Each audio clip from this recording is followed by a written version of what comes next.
Praise lord అండి. నా పేరు ప్రదీప్. మాది లాలంకోడూరు గ్రామం. ఇక్కడ నుంచి 72 కిలోమీటర్లు ఉంటుంది అచ్యుతాపురం దగ్గర. అయితే నేను మా అత్తయ్య, మా మేనత్త పాస్టర్ గారు వాక్యాలు ఎక్కువ చూస్తూ ఉంటారు. నన్ను ఇక్కడికి ఇదే ఫస్ట్ టైం పెడుతున్నారు వైజాగ్లో అని చాలా ప్రోత్సహించారు.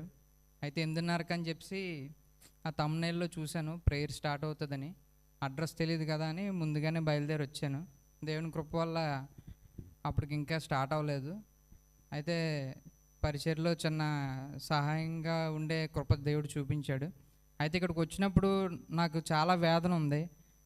బ్రదరు ప్రార్థన చేయమన్నప్పుడు కూడా వేదనతో ప్రార్థన చేస్తున్నాను. ప్రతి కుర్చీ మీద చేయించి ప్రార్థన చేస్తున్నాను. అయితే పాస్టర్ గారు ప్రార్థన మొదలుపెట్టిన 5 నిమిషాలకే నా హృదయంలో ఉన్న బాధ అంతా పోయింది. ఈ బాధ నేను దగ్గర ఒక 5 సంవత్సరాల నుంచి అనుభవిస్తున్నాను. బాధ అంటే ఏంటో కాదు, నా చిన్నప్పటి నుంచి కూడా ఎడ్యుకేషన్లో నేను బ్యాక్వర్డ్గా ఉండేవాడిని. అంటే 6th క్లాస్ నుంచి కూడా పేరెంట్స్కి దగ్గరగా ఉన్నప్పటి వరకు బాగానే ఉండేవాడిని. నన్ను 6th క్లాస్ నుంచి హాస్టల్లో పడేశారు. అప్పటి నుంచి కూడా చదువులో ఓకే, అబవ్ యావరేజ్గా ఉండేవాడిని, కానీ మార్కులు అయితే బాగానే వచ్చేవి, కానీ చదువు అంటే ఇష్టం ఉండేది కాదు. తర్వాత ఎక్కువగా చర్చిలో ఉండేవాడిని. చర్చిలో పరిచర్య అంతా చేసేవాడిని, వాక్యాలు వినేవాడిని, పాటలు పాడేవాడిని, పాటలు రాసేవాడిని. తర్వాత స్కూల్లోకి వెళ్ళాక ఫ్రెండ్స్కి ఇక్కడ సండే స్కూల్లో చర్చిలో విన్న పాటలు, వాక్యాలు అన్నీ చెప్పి చేసేవాడిని. కొంతకాలం వరకు వాళ్ళు బాగానే ఉన్నారు. తర్వాత మళ్ళీ లోకంలో కలిసిపోయారు. ఇంకా అలాగా దేవుడు ఏదో విధంగా వాడుకుంటున్నాడు. కానీ హృదయంలో మాత్రం ఎప్పుడు ఈరోజు నేను పొందుకున్నంత సంతోషం కానీ ఏదో వెళ్ళిపోయింది నా హృదయం నుంచి అన్నది ఈరోజే జరిగింది. ఎన్ని ప్రార్థనలకు వెళ్ళినా, ఎన్ని ఆదివారాలు, ఎన్ని మందిరాలకు వెళ్ళినా సరే నాకు దేవుడు ఇప్పుడు ఈ విడుదల ఇవ్వలేదు. ఒక్క 5 నిమిషాలు అక్కడ అలాగా పాస్టర్ గారు ప్రార్థన చేస్తాం, నేనే ఏకీవించాను. నేను కూడా థ్యాంక్ యూ జీసస్ చెప్తుండగానే దేవుడు నాకు విడుదల ఇచ్చాడు. దాన్ని బట్టి దేవాదేవుడు వేలాది వందనాలు.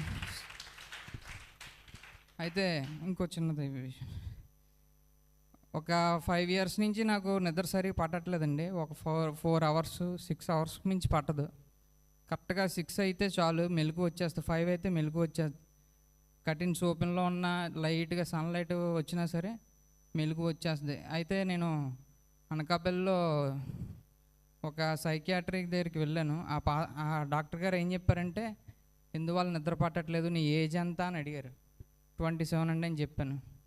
అయితే ఇప్పుడు ఎందుకు నీకు సమస్య ఏంటి చెప్పు, ట్యాబ్లెట్స్ అవి రాయడం కంటే ముందు నీ సమస్య చెప్పమన్నప్పుడు మా డాడీ ఏం చెప్పారంటే, ముందు నన్ను అడిగినప్పుడు ఇలా నేను గడిచిపోయిన వాటి గురించి ఎక్కువగా నాకు ఆలోచనలు వస్తున్నాయి. అంటే ఇప్పుడు ఇంట్లో పరిస్థితులు కానీ, చిన్నప్పుడు నేను హాస్టల్లో ఉన్నప్పుడు ఎదుర్కొన్న సమస్యలు కానీ, వాటి నుంచి బయటికి రాలేకపోతున్నాను. అప్పుడప్పుడు మా డాడీని పిలిచి అడిగినప్పుడు, నన్ను బయట కూర్చోబెట్టినప్పుడు మా డాడీ ఏం చెప్పారంటే, వాడు మాట్లాడుకుంటున్నాడు, అద్దంలో చూసి మాట్లాడుకుంటున్నాడు అవన్నీ చెప్పినప్పుడు, మీకు ఏమైనా సౌండ్స్ వినపడుతున్నాయా, ఎవరైనా కనిపిస్తున్నారా అని మళ్ళీ నన్ను పర్సనల్గా పిలిచి అడిగారు. సౌండ్స్ ఏమీ కనిపించట్లేదు, కానీ నాకు నేనే వాళ్ళు ఉన్నారని ఫీల్ అయిపోయి నేను మాట్లాడుతున్నానండి అని చెప్పినప్పుడు ఆయన ఒక ట్యాబ్లెట్ రాశాడు. ప్రతిరోజు నైట్ 8 o'clock వేసుకో, 10 కల్లా పడుకుని పో, పొద్దున్న 6కో 7కో లేగు, ఇంకా ఎక్సర్సైజ్ వాకింగ్ ఇవన్నీ చేసుకో, స్లోగా మెడిసిన్ పవర్ అయితే తగ్గిద్దాం, అలాగా ఒక 3 months అయ్యాక మానేద్దాం అన్నారు. అయితే నేను స్టార్ట్ చేశాను. దాని గురించి సైడ్ ఎఫెక్ట్స్ ఏమైనా ఉంటాయా ఏంటని ChatGPTలో అది చూస్తే సైడ్ ఎఫెక్ట్స్ ఏమి ఉండదు, కాకపోతే లాంగ్ టర్మ్ వాడేసరికి మెమొరీ లాస్ అవుతుంది, మతిమరుపు వస్తుంది, ఇలాంటివన్నీ చదివాను. ప్రభా ఏదైనా నీకు స్తోత్రమే. మరి నాకు ప్రార్థన చేసుకున్నాను, మా సేవకులు ప్రార్థన చేశారు, నేను చేసుకున్నాను. మరి నాలో విశ్వాసం లోపించిందో ఏమో తెలియదు, నాకైతే కార్యం జరగట్లేదు. ఎందుకింత చిన్న వయసులోనే ఎక్కువగా ఏదేదో ఆలోచిస్తున్నాను, రెండోది నిద్ర ఎందుకు సరిగ్గా పట్టకపోవడం అంటూ ట్యాబ్లెట్స్ మీద డిపెండ్ అవ్వాల్సి వస్తుంది ప్రభు అంటూ ప్రేయర్ చేసుకున్నాను.